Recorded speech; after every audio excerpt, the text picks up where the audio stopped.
দর্শক বন্ধুরা, আপনারা যদি আপনাদের আম বাগানে এমন কিছু আমের জাত লাগান যেগুলো এপ্রিল মাসে হারভেস্ট হবে, একটা আম শেষ হবে, আর একটা ভ্যারাইটির আম পাকতে শুরু করবে, সেটা শেষ হবে, আবার আর একটা ভ্যারাইটির আম পাকতে শুরু করবে, এরকম করে করে এপ্রিল থেকে টানা আগস্ট মাস অবধি আপনারা নিজের বাগান থেকে আম পেড়ে খেতে পারবেন।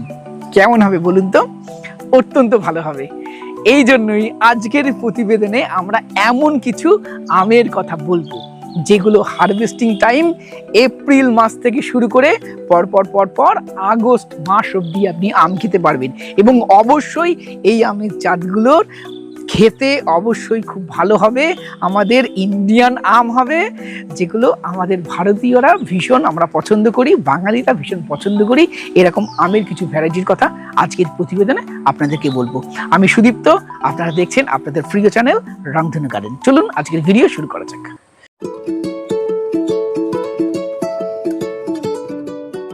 যারা বিভিন্ন ধরনের আমের ফ্লেভার উপভোগ করতে চান, আজকের ভিডিওটা তাদের জন্য। আমরা আজকের এই প্রতিবেদনে এমন কিছু আম বলবো যেগুলো হারভেস্টিং টাইম প্রত্যেকটার আলাদা হবে এবং যেগুলোর খেতে একে অপরের থেকে এর ফ্লেভারগুলো সম্পূর্ণ আলাদা হবে। আপনাদের বছরের শুরুটাই করতে হবে অর্ক নীলাচল কেশরী এই আমটা দিয়ে। অর্ক ইনস্টিটিউটের একটি ভ্যারাইটি, গোলাপ খাসের সিডলিং থেকে এই আমটা তৈরি। এর টিএসএস থাকে 21-এর কাছাকাছি এবং এটা আর্লি ভ্যারাইটির একটি আম। এপ্রিলের ফার্স্ট উইকে এই আমটা আপনি খেতে পারবেন। তাই অর্ক নীলাচল লাগাতে হবে এবং এটা রেগুলার বেয়ারিং। এই অর্ক নীলাচল লাগালে আমার মনে হয় না গোলাপ খাস লাগানোর প্রয়োজন আছে।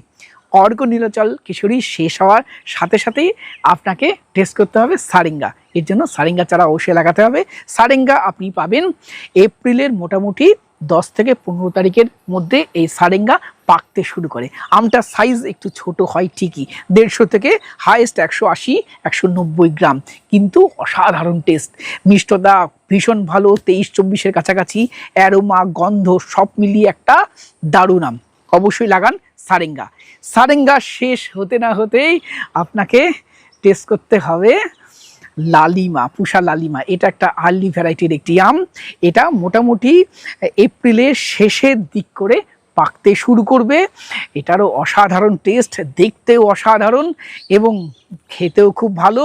এর টিএসএস 20-এর কাছাকাছি, 19-20-এর কাছাকাছি থাকবে এবং কালারফুল একটি আম।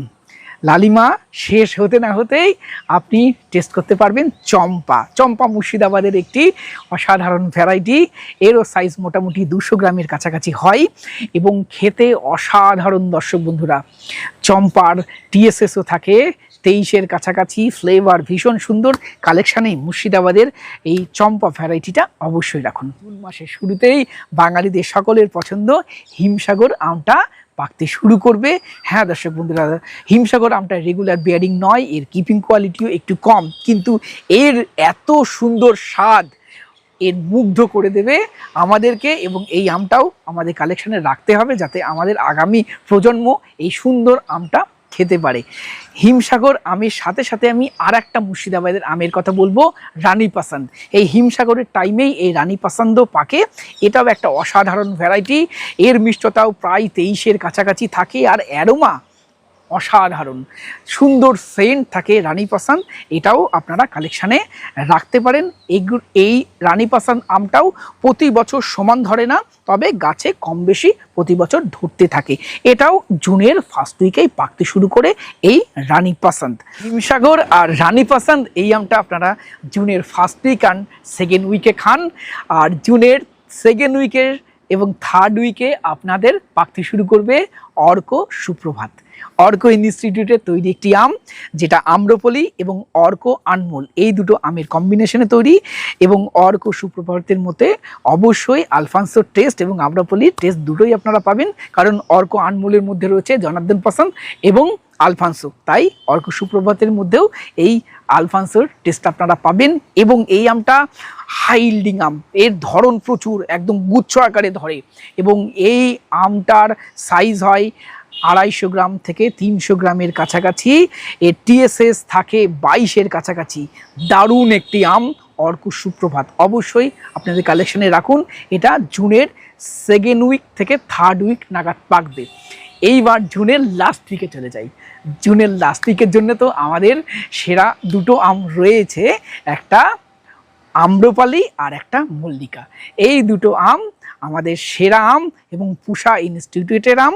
এটা বহুদিন ধরে আমরা খাচ্ছি, এটাও অবশ্যই আমাদের কালেকশানে রাখবেন। এটা জুনের লাস্ট উইকে পাকবে আম্রপলি এবং মল্লিকা। এই দুটো আমও আপনাদের কালেকশানে রাখতে হবে। জুলাইয়ের ফার্স্ট উইক আসতে আসতেই শ্রেষ্ঠা পাকতে শুরু করে দেবে এবং শ্রেষ্ঠাও অসাধারণ একটি আম। এর মধ্যেও রয়েছে সেন্সেশন এবং আম্রপলি। ATSS 20 কাছাকাছি থাকে, হাই ইল্ডিং আম, গুচ্ছ আকারে ধরে, কালারফুল আম। এর সাইজ 300-350 গ্রামের কাছাকাছি হয় এবং এই আমটার দেখতেও খুব সুন্দর, একটা দারুণ কালার এই শ্রেষ্ঠা আমে পাওয়া যায় এবং খেতেও খুব সুন্দর, ফ্লেভার সুন্দর এবং মিষ্টতা 20 কাছাকাছি। এই আমটা কালেকশানে রাখুন এবং এই আমটা আপনি খেতে পাবেন জুলাইয়ের ফার্স্ট উইকে। জুলাইয়ের 7 থেকে 10 তারিখ আসতে আসতেই আমাদের পাকতে শুরু করবে অরুণিকা। CISS অরুণিকা সেরা একটি ভ্যারাইটি। এই আমটা সম্বন্ধে নতুন করে নিশ্চয়ই আর আপনাদের বলতে হবে না, অলরেডি জানেন। অসাধারণ একটি আম, TSS 24-25-এর কাছাকাছি থাকে, সাইজটা একটু ছোট হয়, 200 গ্রামের কাছাকাছি। এর ফ্লেভার, মিষ্টতা সব মিলিয়ে একটা অসাধারণ আম এই অরুণিকা। এটা আপনি খান জুলাইয়ের 2nd উইক নাগাদ। অরুণিকা শেষ হতে না হতেই আপনার কালেকশানে যদি থাকে পুষা প্রতিভা, তাহলে তো অত্যন্ত ভালো। এটা জুলাইয়ের 2nd উইক 3rd উইক নাগাদ পাকতে শুরু করবে এই পুষা প্রতিভা। এটাও একটি অসাধারণ আম। এর TSSও থাকে 19-এর কাছাকাছি। টক মিষ্টি ফ্লেভারের একটি আম। অবশ্যই মিষ্টিটা অনেক বেশি ডমিনেট করে, তবে এই টকের টাচটা আছে বলেই এর ফ্লেভারটা এতটা সুন্দর থাকে। তাহলে পুষা প্রতিভাটাও আপনার কালেকশানে অবশ্যই রাখতে হবে। এটাও একটি কালারফুল আমের ভ্যারাইটি। পুষা প্রতিভা শেষ হওয়ার সাথে সাথে আপনার কালেকশানে যদি থাকে CISS অম্বিকা, তাহলে সেটা আপনি জুলাইয়ের লাস্ট উইক নাগাদ খেতে পারবেন। এটা একটা সেরা আম। ATSS 22-23-এর কাছাকাছি থাকবে। এর সাইজটা বেশ ভালো হয়, প্রায় 400 গ্রামের কাছাকাছি।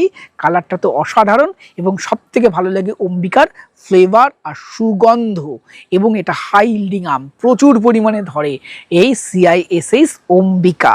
অম্বিকা শেষ হয়ে যাওয়ার পরে আর মন খারাপ করতে হবে না। আর একটা অসাধারণ আম রয়েছে ইন্ডিয়ান ভ্যারাইটি, সেটা পুষা অরুণিমা। এটাও সেন্সেশন আম্রপলির ক্রসে তৈরি। এটা অগাস্টের ফার্স্ট উইক নাগাদ পাকবে। কালারফুল আম, রেগুলার বেয়ারিং, সাইজটা খুব ভালো, 400 গ্রামের কাছাকাছি এবং প্রচুর পরিমাণে ধরে। এটাও টক মিষ্টি স্বাদের একটি আম, টকের একটা টাচ থাকে, আম্রপল্লীর ফ্লেভারটা এর মধ্যে পাবেন। এর TSS 20-21-এর কাছাকাছি থাকে। অসাধারণ একটি আম এই পুষা অরুণিমা। এটাও অবশ্যই লাগাতে হবে এবং এটা লাগালে এই আমটা খাবেন আপনি অগাস্ট মাসের ফার্স্ট উইক নাগাদ। তাহলে হলো তো, সেই এপ্রিল মাস থেকে টানা অগাস্ট মাস অবধি এই আম প্রিয় মানুষ আমরা আম খেতে পারবো, যদি এই সমস্ত আম গাছগুলো আপনার কালেকশানে থাকে। তবে দর্শক বন্ধুরা, যে ইন্ডিয়ান হাইব্রিড আমগুলোর কথা বললাম, এই আমগুলো কিছু কিছু ভ্যারাইটি আছে একদম নতুন, যেমন শ্রেষ্ঠা, প্রতিভা, লালিমা, অর্ক সুপ্রভাত, অর্ক নীলাচল কেশরী। এই ধরনের নতুন নতুন ভ্যারাইটিগুলো একটু চারাগুলো দেখে শুনে বুঝে কিনবেন।